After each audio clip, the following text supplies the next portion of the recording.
9. Ignition sequence start. Así Asa Radio. Reseñas.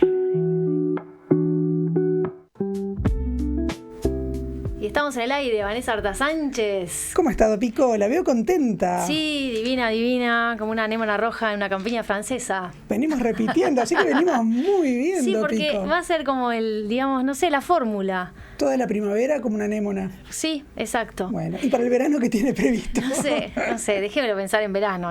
Uno se inspira, según la estación. Tenemos muchas cosas para decir. Para empezar, comunicar los premiados de los Hidalgo, ¿no? El premio Hidalgo. Premio que fueron Bartolomé Hidalgo, que fueron entregados esta semana. Fin de semana. Ahí está, este fin de semana, claro, porque es lunes. Yo siento que es viernes, pero es lunes en realidad. Y venimos entonces con varios nombres como para compartir. En narrativa, el premio fue para La Loba Rubia, novela sobre esta tierra de Editorial Criatura. Exactamente. En poesía, Silvia Guerra. Narrativa gráfica, Natalia Mardero, con este material Cordón Sojo, de Editorial Estuario, que tanto hemos venido que reseñando. era novela y que hicieron la adaptación gráfica. Bien. Y el reconocimiento a la trayectoria fue para Butazzoni. Sí. También. Tenemos más premiados. No tenemos premiados. Todas las categorías, pero bueno, en historia, Magdalena Broquetas. Te digo, Dale. yo tengo por acá anotado. Divulgación académica fue para Austeridad o Barbaries, ese es el nombre del libro de Mauricio Lima, que también es de Estuario, la publicación, la edición. Luego, en Crónica de Investigación Periodística, el premio fue para Carolina de Lisa y Martín Tocar, por la investigación del caso Penedès. Se llama Gustavo Penedès, Dos caras de un hombre con poder. Eso salió por Sudamericana. Después, en Testimonio, Memorias y Biografías, ganó After Ballet, que está escrito por la bailarina del Sodre, Rosina Gil. Y luego, en Historia, que mencionábamos a Magdalena Broquetas, el título del libro es Ganar la guerra, cultura, sociedad y política en el Uruguay autoritario, ¿no? Va entre el periodo que estudias del 67 al 73. Relato gráfico ya lo dijiste, poesía lo dijiste también. ¿Qué me falta? Bueno, podemos no decir todo. Y de última... ¿Cómo no? Pero bueno, uno sí, otro no. Y bueno, porque cada uno se fija en lo que le interesa. No, ¿vio? Bartolomé Revelación nos falta. Ah, sí, acá tenemos Justo ese no va a decir. No, está bien, lo vamos a decir. En ficción, Eugenia Ladra. Muy bien. Y en no ficción, Carolina Sur, por de gastadora a inversora. Bueno, bien. Y hubo también un homenaje a Canalda, que falleció este año y que fue el editor de Siglo XXI. Bueno. Así que bueno, dicho eso, pasamos a lo nuestro. ¿Usted acertó en todos los premiados? ¿Tenía así un...? No, mire, que yo no ando haciendo esas cosas. ¿Qué le pasa? No sé. De ninguna manera. Yo pensé que usted era de la que armaba penca, ¿sabe quién ganó? No, para nada. Nada más lejos de mi interés que ese, pero sí valoro las premiaciones, son importantes también para los autores, para las editoriales. Uno no puede renegar de todo el tiempo. Así que no, claro que sí. Vengo con otra cosa. A ver.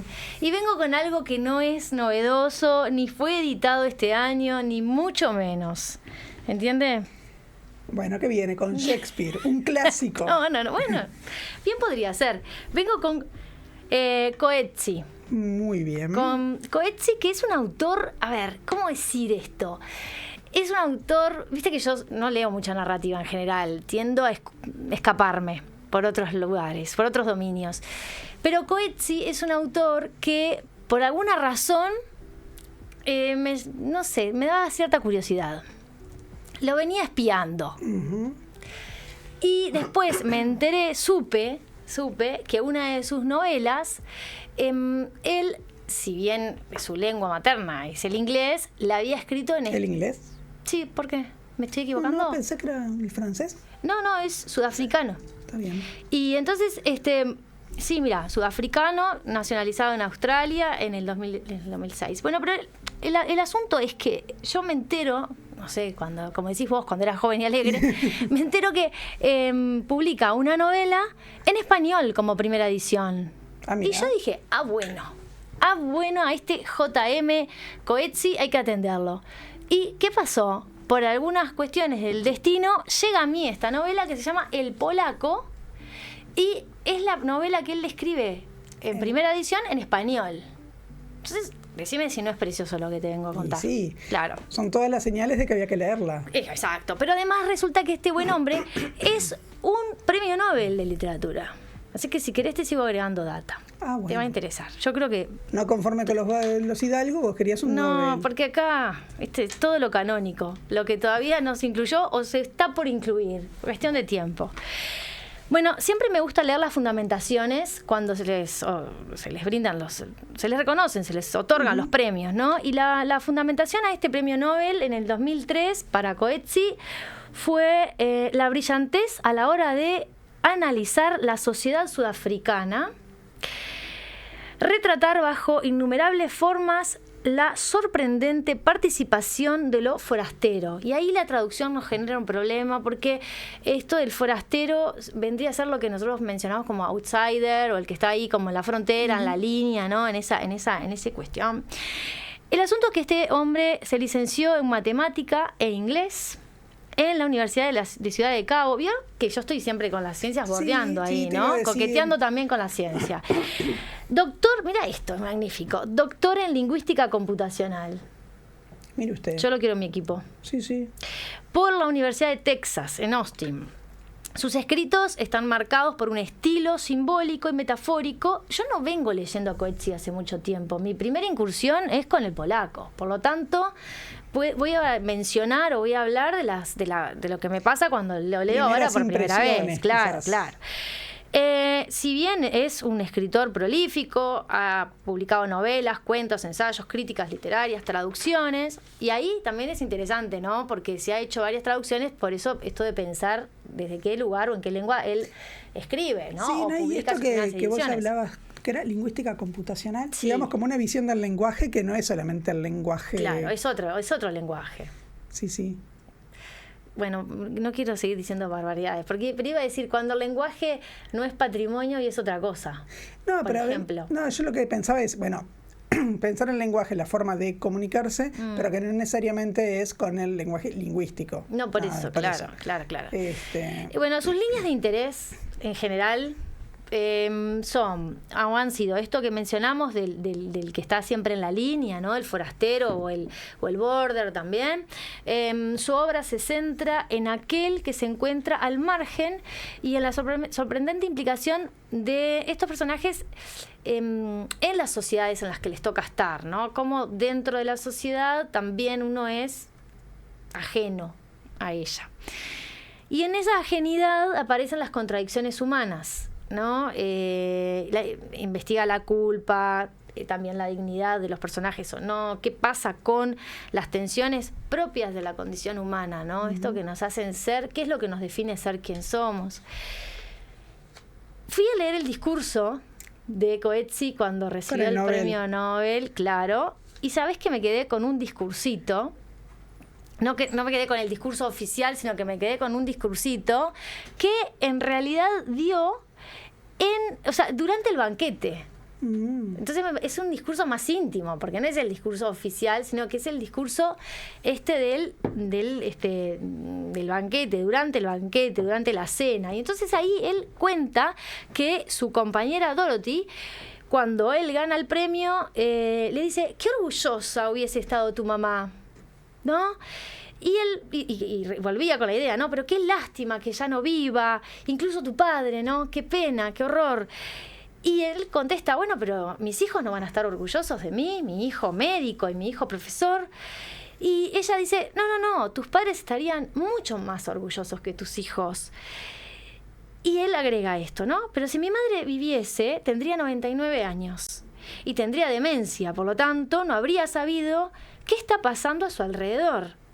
Pero, dice él, ¿no? Claro, en ese momento yo no me di el alcance de lo que le estaba diciendo su esposa y entiende que sí, que su madre habría estado explotando de orgullo por eso de ser su hijo el ganador del premio Nobel. Y él se pregunta, ¿no? En ese discurso que dio en el banquete, ¿por quién hacemos las cosas que llevan, o por quién hacemos las cosas que nos llevan al premio Nobel si no es por nuestras madres?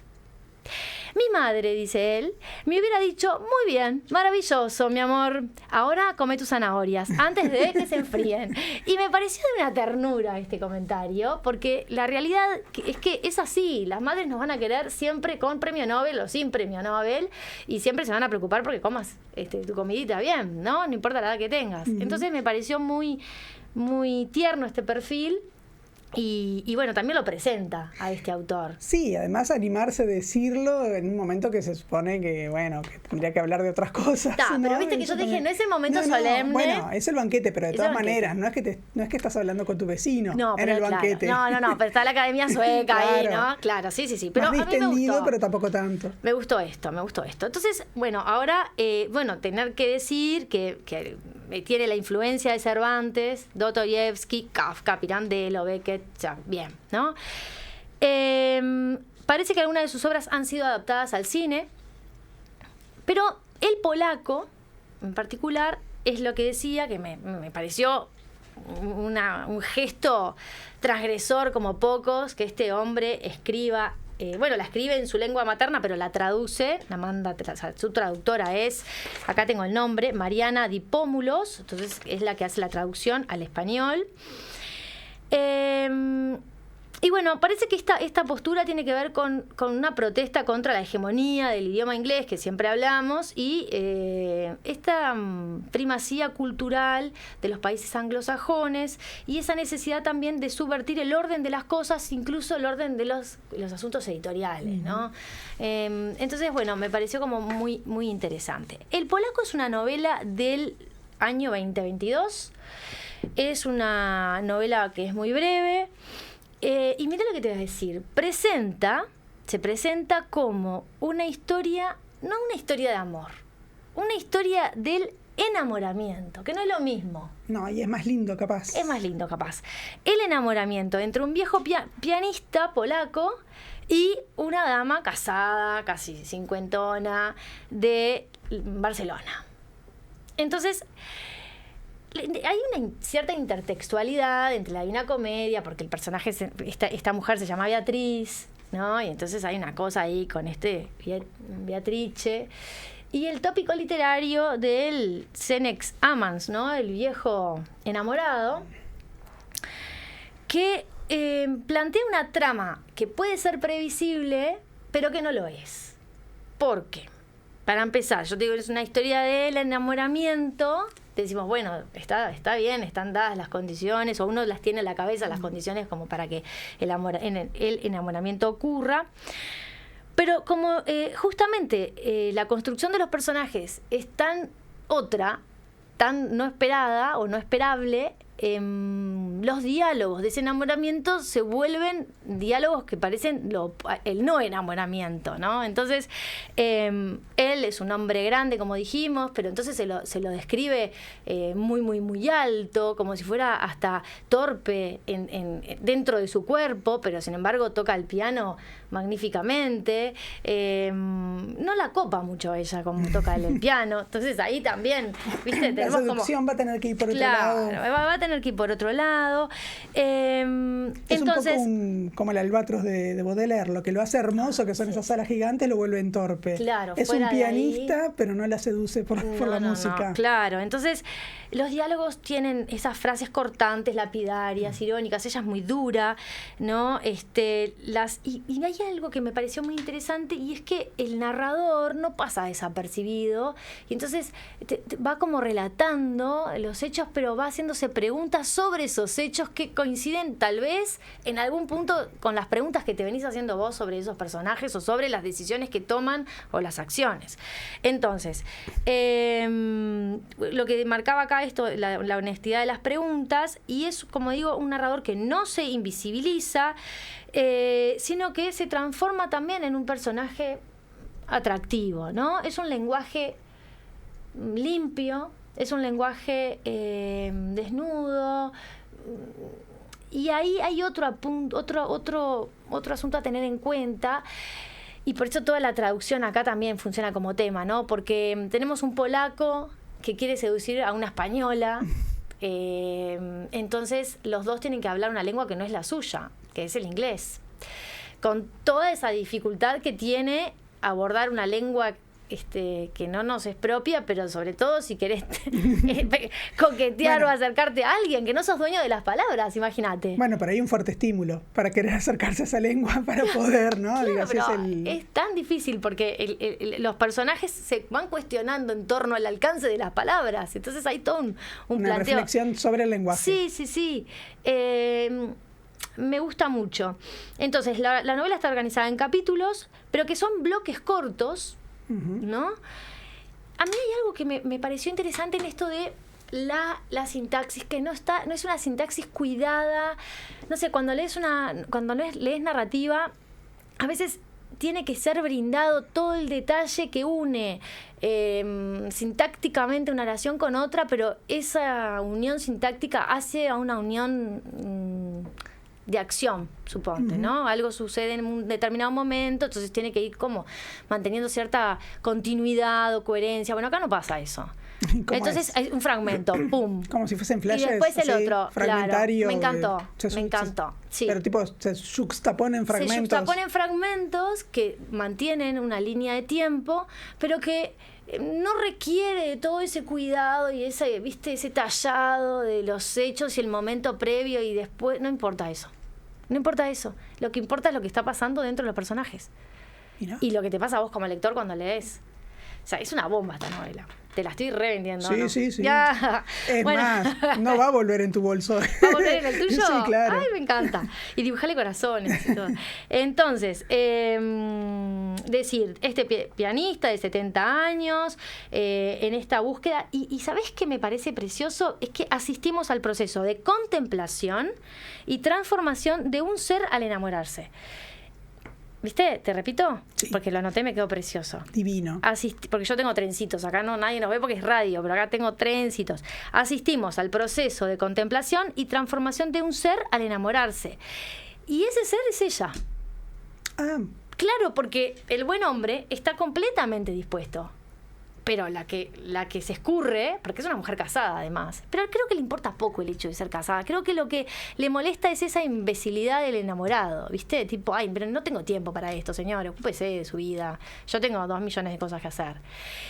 Y digo esta imbecilidad, pero porque después ella cambia. y bueno, se produce justamente esa transformación y entonces uno la va observando, porque tal vez uno contestaría lo mismo. ¿No? Si yo tengo mi agenda pero re apretada, ¿en qué momento entras tú? ¿Y de dónde me mandás un correo? ¿Pero quién sos? ¿No? Sí, no, y también, digo, me parece atractivo esta idea de que vos decís, bueno, es un tópico, el de el viejo enamorado, digamos. Sí.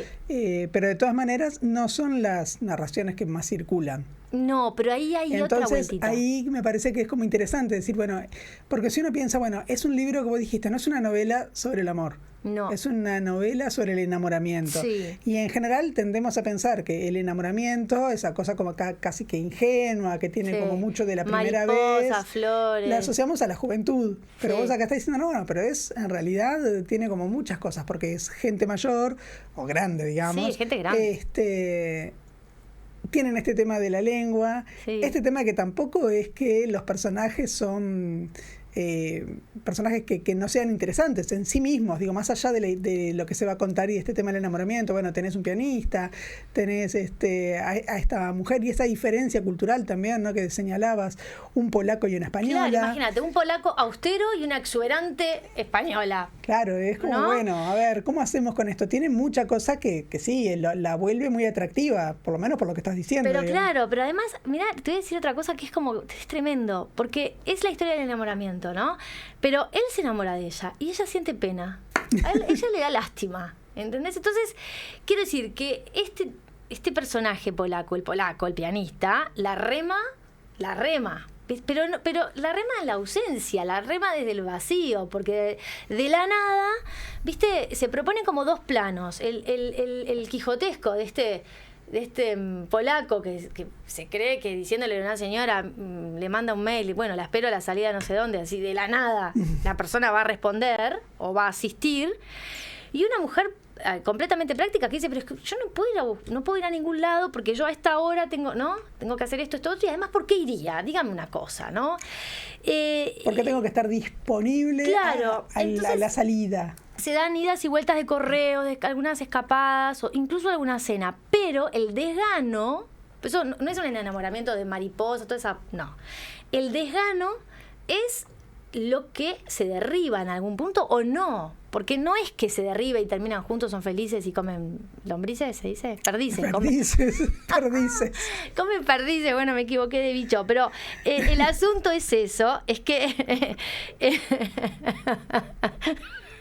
No bueno, me tientes. Es la versión alternativa, siglo XXI. Ya no se comen perdices, se comen lombrices. Punto. Bueno, el asunto es ese. Yo los invito a leer Coetzee. Mire, me hace poner colorada y pasar calor. Entonces, nada, Coetzee, el polaco, Premio Nobel de Literatura. Mira, esta editorial eso, es da los datos. El libro de Adriana. Y vos dijiste que se publicó primero 2022. En español. Sí. ¿En dónde se publicó? La primera vez en España, en México, en Argentina. Ay, no sé. Pero ya me fijo. Me digo, no sé. Bueno, no lo sé. Bueno, no importa. No Detalle. me fijé. No, porque cuando estabas diciendo esto de que de alguna manera él hace esa publicación en español para, contrarrestar un poquito o hacer el gesto o pensar por lo menos en esta hegemonía del inglés, pensé, pero el español también tiene sus hegemonías, ¿no? Sí. Hay centros o ciudades que son realmente centros editores, más que otras, ¿no? Entonces, yo qué sé, de pronto México es un lugar muy importante que compite cabeza a cabeza con España, y dentro de España también tenemos, los polos, lo que puede ser Madrid, lo que puede ser Barcelona. Te preguntaba por eso, nomás de curiosidad. Y cuando estabas hablando de esto de la hegemonía de las lenguas, me acordé de un pedacito de una película muy, liviana, ¿no? Uh-huh. Sí, no me acuerdo de hecho el título de la película, pero hay un momento en que los personajes son unos ingleses y van a España justamente.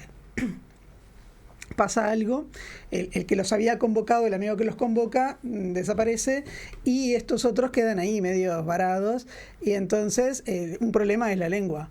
Claro. Y ahí uno de los personajes dice, claro, es esto, o sea, los españoles sí saben hablar inglés, nosotros no sabemos hablar español, son como las consecuencias de haber sido un imperio. Sí. No éramos nosotros los que teníamos la necesidad de comunicarnos con ellos, sino ellos con nosotros. Sí, me hiciste ahí como acordar a ese, sí, claro, ese detalle. Está sobre la mesa, ¿no? Todo ese asunto. Bueno, no sé, yo los invito a leer el polaco, como dije. Acá me soplan por la cucaracha que Coetzee era catalán. No, ¿cómo Coetzee era catalán? Mirá, yo acá tengo Ay, me iba a poner un lente de arriba del otro. Africano. Claro, nació en Ciudad de Cabo en febrero de 1940 y es un novelista sudafricano nacionalizado y en 2006 en Australia. Eso es lo que tengo para decir. Bueno, muy bien, lo dijo con firmeza. Muy bien. ¿Le parece ir a una pausa? Me parece. ¿Nos vamos con musiquita? Vámonos con música. Seguimos escuchando nuestro disco de musicalizaciones, digamos, de poemas de Circe Maya, que es Circe Maya en canciones, y vamos con la canción Árboles de la Costa. Muy bien.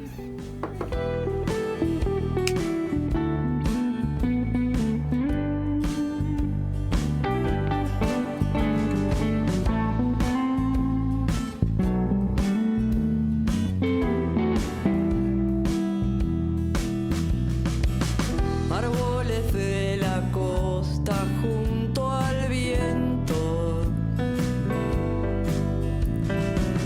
parados sobre dunas soleadas, temblorosos de sol y luz marina, agua sobre la arena y en la piedra, agua de borbollón y salto, agua de las confusas alegrías y burbujas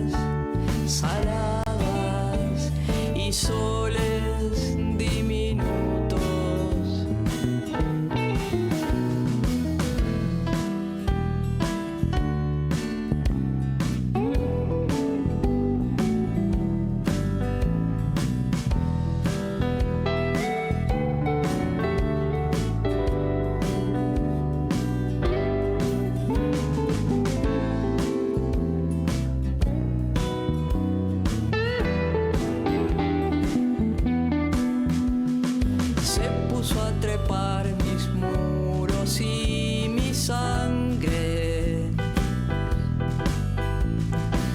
La espuma llena de astros titilantes.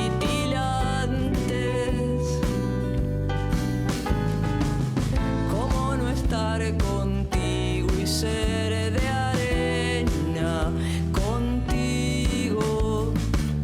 Antigua y turbia voz, amor desnudo, desmoronado, frío.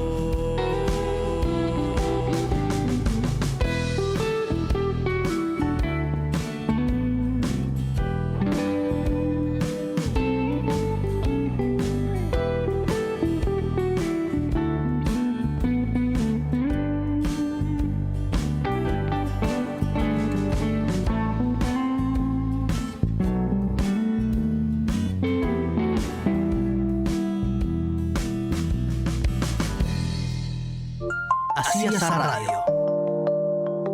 Libros en el aire.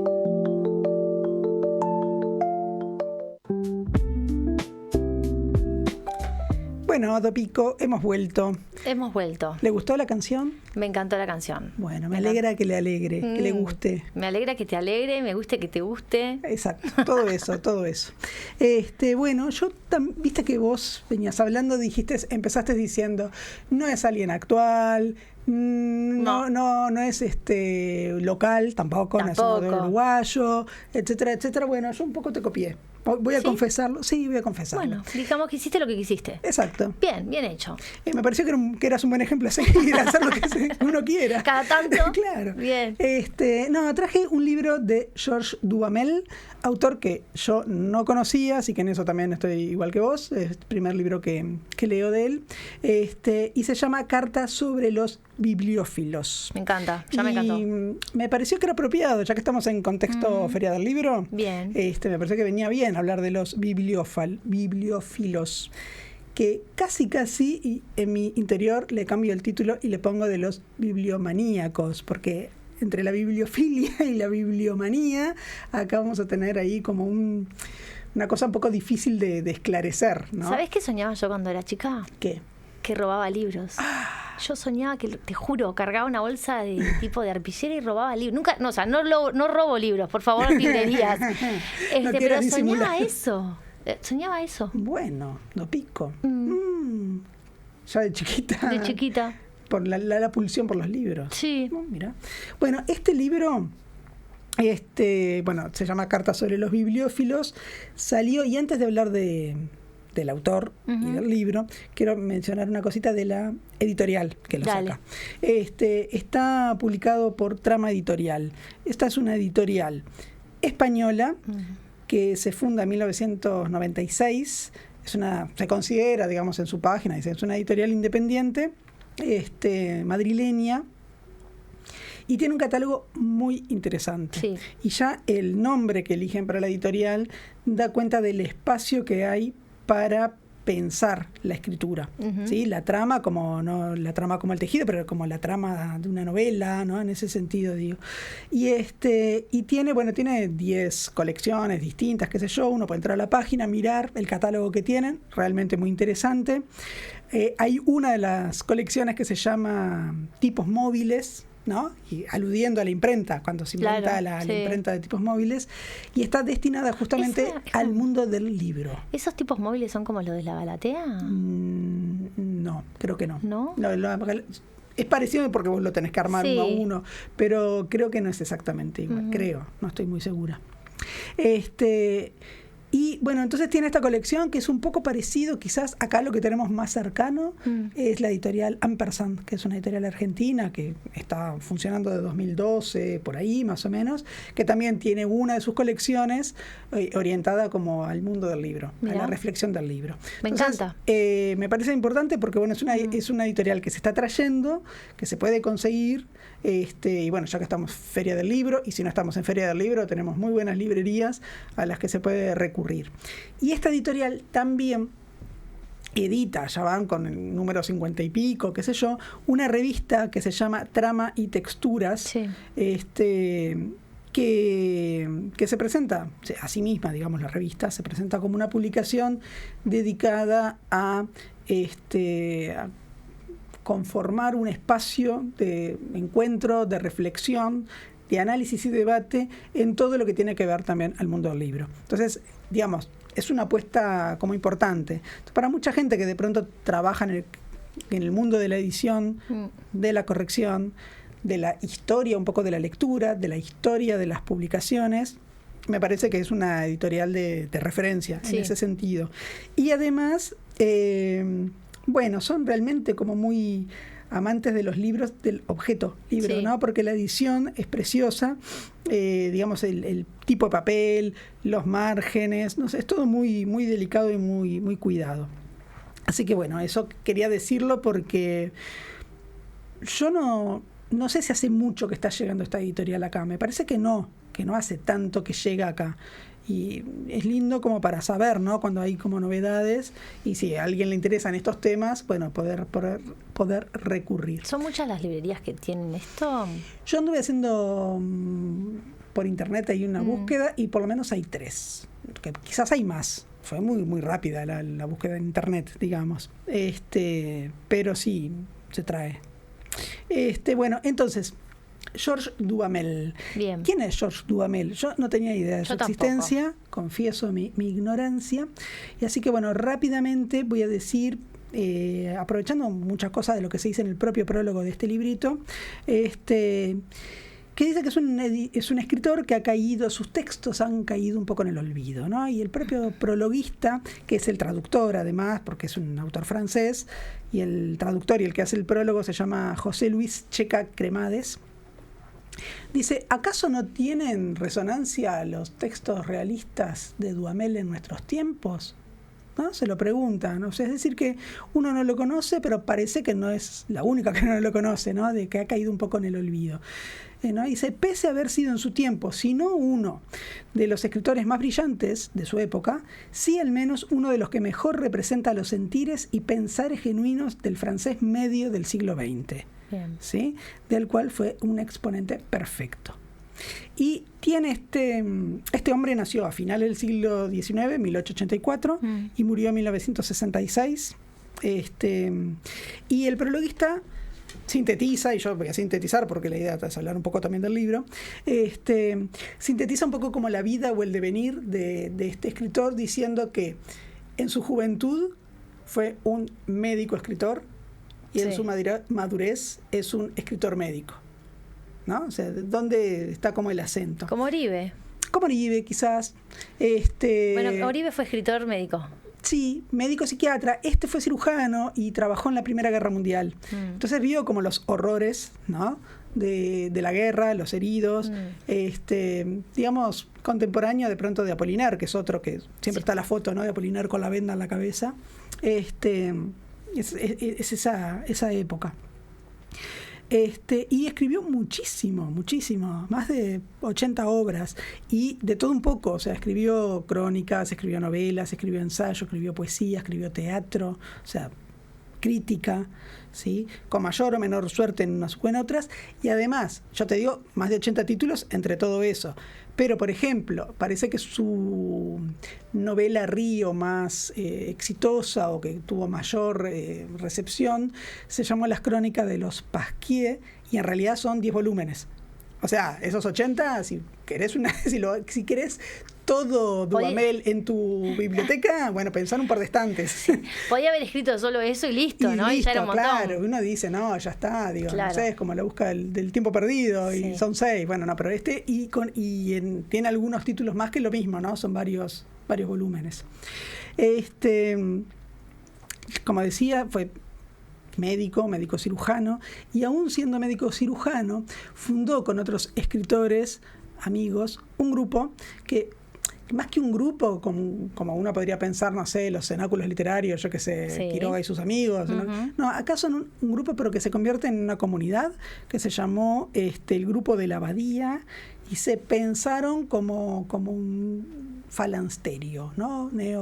Habla en español. Bueno, falansterio es una palabra en español. Por eso Tópico me explique, extraña. porque no la conozco, dígame. No, bueno, pero es una especie de comunidad casi que como de vida conventual, si querés. Neo-fureriana. Fourier era, recordemos, esto de un utopista, ¿no? Del siglo XVIII, XIX, por ahí no me acuerdo ahora muy bien. Entonces, y ahí pretendía con este grupo que todos, escribieran y hablaran acerca de las pulsiones de la sociedad moderna. Ah, bien. ¿Sí? O sea, había como todo un proyecto, quiero decir. Claro. Esto que les comenté, participó en la Primera Guerra Mundial y en la Segunda Guerra Mundial, si ahí ya no está trabajando tanto como médico y tiene al principio una posición pacifista, incluso hasta, aceptaría, digamos, ciertas cosas que no tenía la posición más radical en contra de los nazis para garantizar la paz, ¿no? En un momento dice, no, esto ya es demasiado. Y al punto de que su obra va a ser prohibida también por los nazis, ¿sí? Y luego, ya terminado todo el tema de la Segunda Guerra Mundial, va a integrar la Academia Nacional, la Academia Francesa, y también la Alianza Francesa. Va a ser presidente de la Alianza Francesa, y esta institución, la Alianza Francesa, que tiene vínculos con muchas partes del mundo, digamos, va a tener una actividad cultural muy, muy importante. Entonces realmente fue como decir, y uno no sabía nada de este señor, yo no tenía idea sobre Duhamel. Y el propio Duhamel es una suerte de bibliófilo, ¿sí? O sea, este libro que tiene un humor muy elegante, no es que uno se va a descacharrar de risa, pero hay unas ciertas caricaturas de lo que podrían ser los bibliófilos. Porque hay complicidad. Sí, pero además está redactado de manera muy, muy, muy elegante. Por eso digo que uno lo disfruta, entiende, digamos, que hay humor ahí, aunque uno no se vaya a alargar la carcajada, ¿no? Y él tenía muchísima fe en la lectura y muchísima fe en los libros, ¿no? Lo que podían hacer.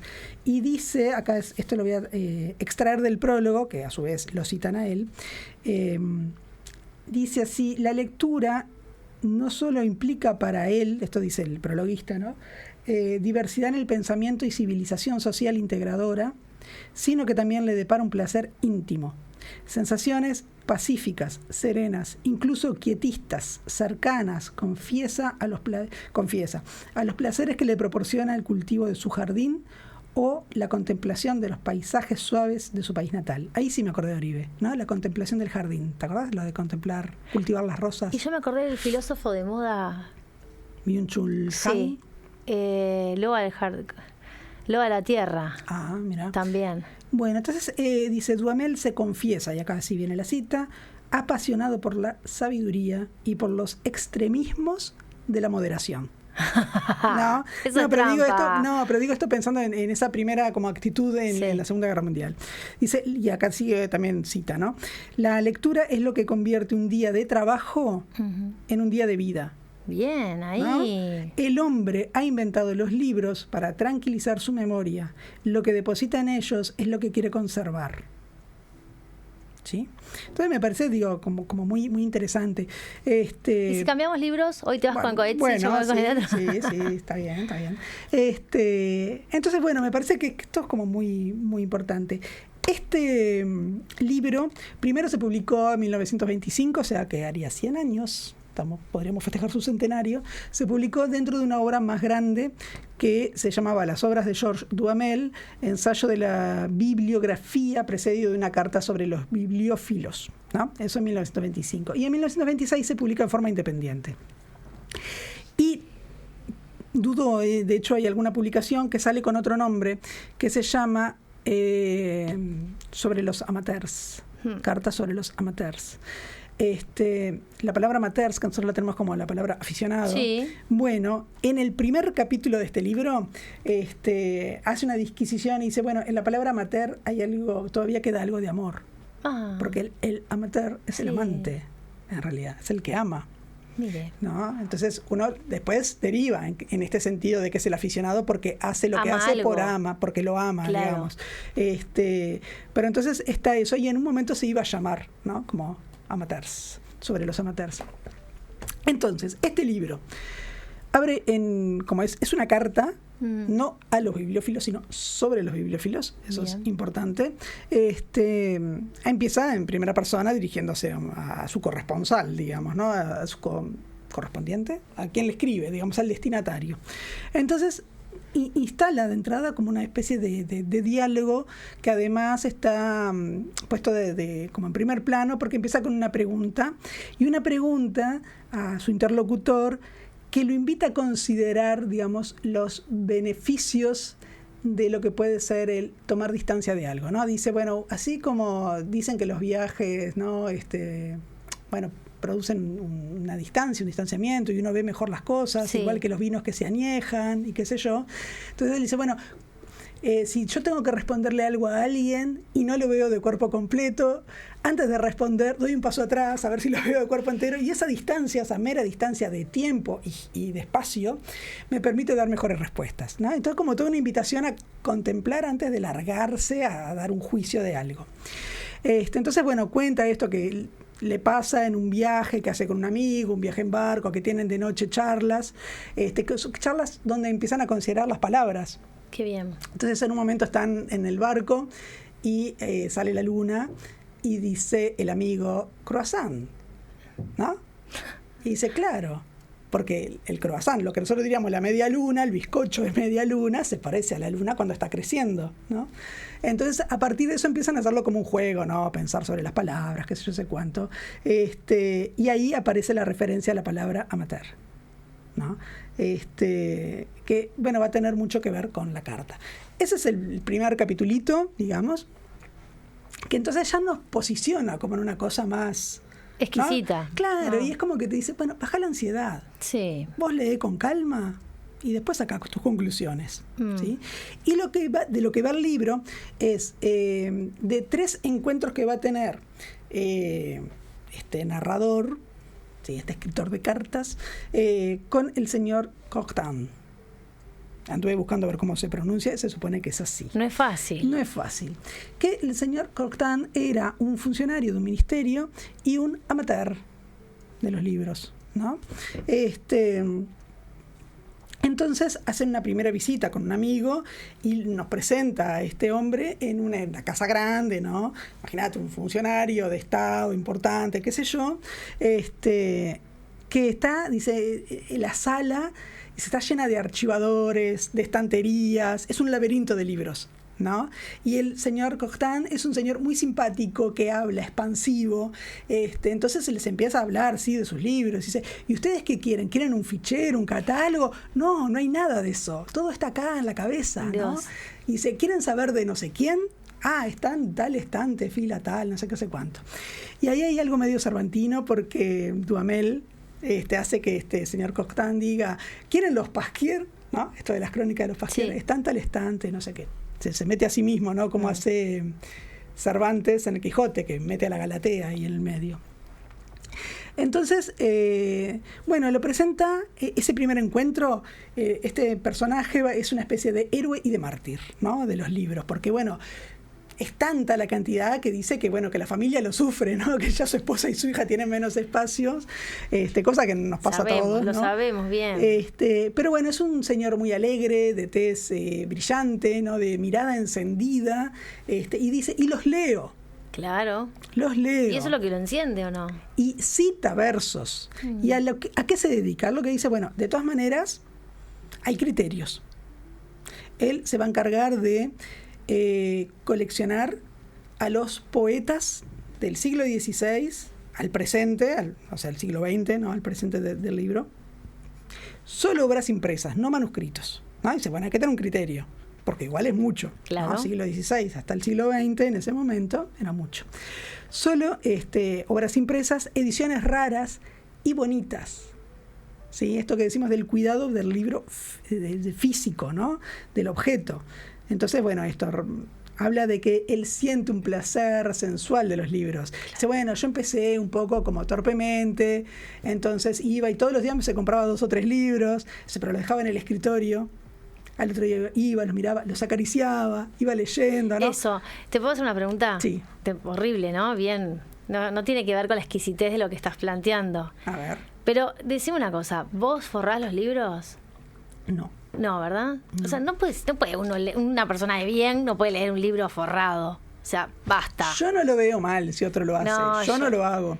Lo que sí he hecho es con libros que por ahí están bastante baqueteados. No, eso es otra cosa. No, pero que ponerles contact, transparente. Ni en eso, la mire, tapa. pero o sea, vamos en esta línea, ¿no? Esa cuestión de tocar, de tener el libro en la mano. Sí. No, Bueno, no sé. yo creo que todos tenemos algo de eso, de que agarrás un libro y Claro. ¿no? Cuando decís, tiene olorcito Tiene nuevo. olor, o a ¿no? viejo, O ¿no? a viejo. Viste que los libros la que también... textura de los libros usados, Sí. que son generalmente hojas más Y gruesas. que comprás esos libros y tienen los registros, los rastros de las huellas de los anteriores lectores que enriquecen además tu lectura y que o no, pero bueno, da igual, tiene su recorrido el Sí. objeto, más allá. Y viste cuando compras por ahí un libro antiguo, Sí. digo, te puede pasar con un libro nuevo, pero más raro, que están intonsos, ¿no? En esto de que no tienen separadas las hojas, Sí. están cortadas, y que es por un lado decir, bueno, nadie lo leyó Nadie. hasta acá, qué horrible, Nadie. ¿no? Que todo este tiempo esperando y al Sí. mismo tiempo es como, bueno, El secreto. está reservado para mí. Claro, era yo. ¿No? Bueno, esa es un poco la pasión que tiene este señor Cocteau en este primer encuentro. Y te decía, tiene algo de Alonso Quijano, porque él dice esto, ¿no? No para comprarlos, pero empieza a vender los muebles para hacer espacio.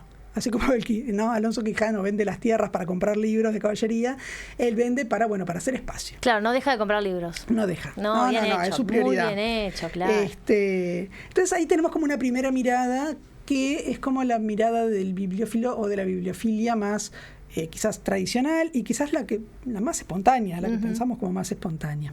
Este narrador va siempre con un amigo, que es el que hace como el contacto con eso, y lo conoce así. Ese es el primer encuentro que tiene. Luego hay un segundo encuentro, 3 años después. Ahí el señor Cocteau es como otro personaje, como si, ¿qué pasó acá? No hay coherencia en el personaje, ¿qué sucedió? Ya no tiene tantos libros, ni es tan entusiasta, ni tan expansivo, ya está medio desmejorada la piel, no tiene ese brillo en los ojos, es más reservado, y tampoco se ven tantos libros que tiene, y los que tiene los tiene bajo llave, ¿no? ¡Ay, qué horror! Sí, es como que bueno, ahora hay espacio y tiene, digamos, muebles con puertitas de cristal y otros pues, con rejas. ¿Qué ha pasado? Y llave, ¿no? Y es ya como un poco más, no sé, celoso de los otros coleccionistas. Habla mal, fulano en realidad es un farsante, los que tiene son falsos esos libros, ¿no? Los demás no entienden nada. Y lo que cuenta en la primera entrevista, que es que hace poco y un poco también de rebote le viene esta pasión por los libros, acá dice, porque yo llevo tantos años y generaciones de mi familia, ¿cómo? ¿No? Entonces por eso digo que va cambiando mucho el personaje.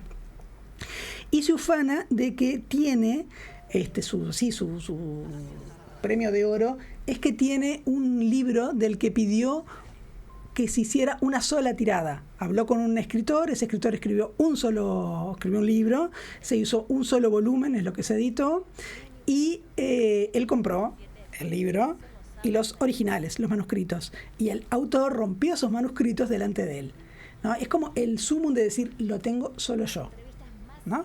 Pero no lee tanto ahora.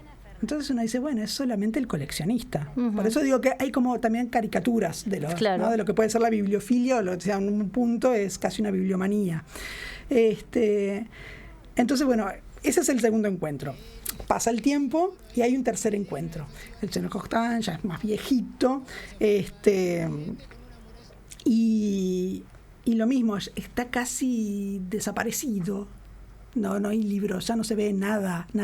Y arriba de su escritorio lo que tiene son 2 ficheros y atrás tiene un arcón con 3 cerraduras.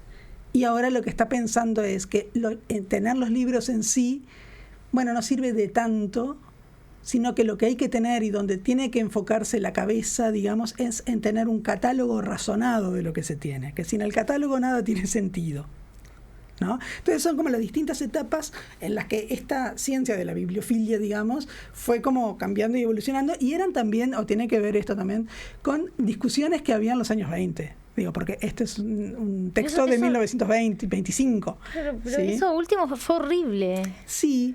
Como el capítulo... Y no los... La muerte de Quijote, es lo mismo. ¿Qué me está Claro, ¿qué hablando? puedo decir? ¿Qué pasó? Extraño el primero, ¿no? Obvio, no. Y él lo que dice, bueno, que su sueño es hacer un catálogo razonado, insiste mucho en que sea razonado, y lo que quiere, lo que el sumum para él, es lo que va a denominar el libro cofre. Y te cito un poquito. Estás un poco ahogada. ¿Querés que yo Léeme la tomar un poquito? cita. Ahí, léeme la cita. Bueno, ¿Es está esta de bien. acá? Sí, mientras voy a poner las lentes.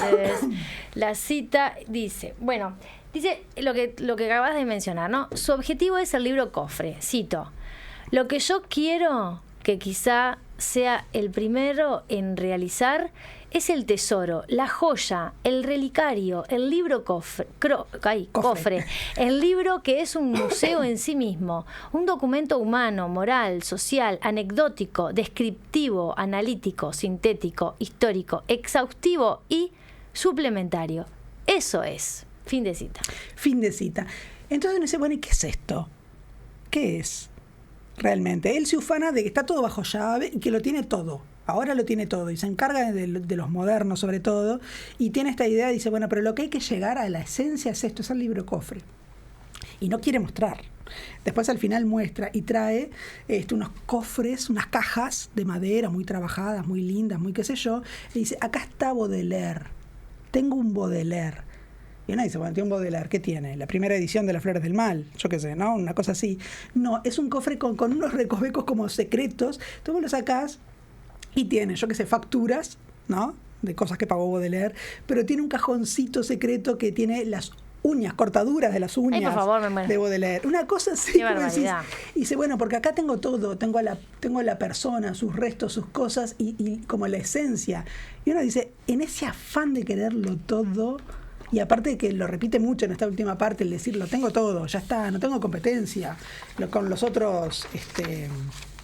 con los otros coleccionistas, no son competencia para mí, esta cosa de decir, lo logré, lo apresé, y uno dice, eso no es Baudelaire, ¿no? Ni de cerca. Bueno, pero es lo que pasa, en realidad ya tenemos que ir cerrando, pero la realidad es un poco lo que pasa con cuando se publica todo del autor, incluso hasta los últimos textos, por miedo a que sea lo último que haya escrito, y uno dice, ¿qué más vamos a decir de él? Sí. Dejémoslo en silencio un tiempo. A mí me generó una cosa ahí como de, es cierto que uno igual quiere saber más. Porque, por ejemplo, no sé, digo, si me acuerdo hace añares, y aparte que uno lo ha visto en la Biblioteca Nacional, pero hace añares que hubo una exposición de cosas de Delmira y uno veía la muñeca, ¿no? Pero eso no son las uñas. No son las uñas, pero bueno, hay un pajarito embalsamado. Sí, hay un pajarito embalsamado, es cierto. Lo hemos visto. Entonces, bueno, yo qué sé, está un poco esa cosa. El morbo. Entonces, él está como escribiendo esta carta y relatando todo esto, y después se entera, y le hace igual un comentario a su amigo, con el que conoce al señor Cocteau, que le dice, bueno, no hay que juzgarlo tampoco, ¿eh? O sea, porque nos parece esto un poco demencial, pero no hay que juzgarlo. Dice, el señor Cocteau ama amar. ¿Qué ama? Ama los libros. Pero lo que pasa es que los libros para nosotros, habla, ¿no?, este narrador con su amigo, significan cosas distintas. Usted ama la poesía, ama los versos. Los versos no son el libro, ¿no? El señor Cocteau ama el libro, ama quiere coleccionar todo, tenerlo todo, ese afán de completitud. Entonces dice, el señor Cocteau es un amateur, realmente ama esos libros. Y ese afán de coleccionar, que en todo momento rige el comportamiento del auténtico amateur, está en el origen de cualquier ciencia. Es una singular forma de lucha contra la muerte, ¿no? O sea, después, el final del libro, se salta este tipo de reflexión y se trabaja contra la horrorosa fuerza centrífuga cuyo efecto tiende incesantemente a devolver nuestro mundo al caos. El señor Cocteau recopila no es poco mérito. Claro. Muy bien. ¿Sí? No sé si te gustó. No, me encantó, me encantó. Entonces, ahora, nada, quedamos invitados todos a las próximas lecturas que supongo empezarán por acá. Sí, próximas lecturas, obviamente. No, y ¿sabés lo que queremos invitar, Dopico? Dale. No se olvide, este jueves, Sí. jueves 9 de octubre, vamos a estar haciendo Así Asá, Bien. desde el atrio de la Intendencia, justamente por la Feria del Libro. Entonces, bueno, va a ser un programa especial, hora y media, de 1:30 a 15 horas, sí, o sea que cambiamos ahí un poquito el horario. Y los invitamos a todos, queríamos Bien. eso, queríamos invitarlos a todos a que si están recorriendo la Feria del Libro, si todavía no fueron y quieren ir y justo van en ese horario, nos pueden buscar y pueden hacer su recomendación al aire. Muy bien. ¿Sí? Eso. De eso se trata. Los esperamos entonces el jueves a las 13:30 en la 13:30. Intendencia de Montevideo. Muy bien. Nos vemos, Dopico. Dale, nos vemos. Chau, chau. Así Asá Radio. Libros en el aire. Escuchá los contenidos en uniradio.edu.uy y Uniradio Podcast.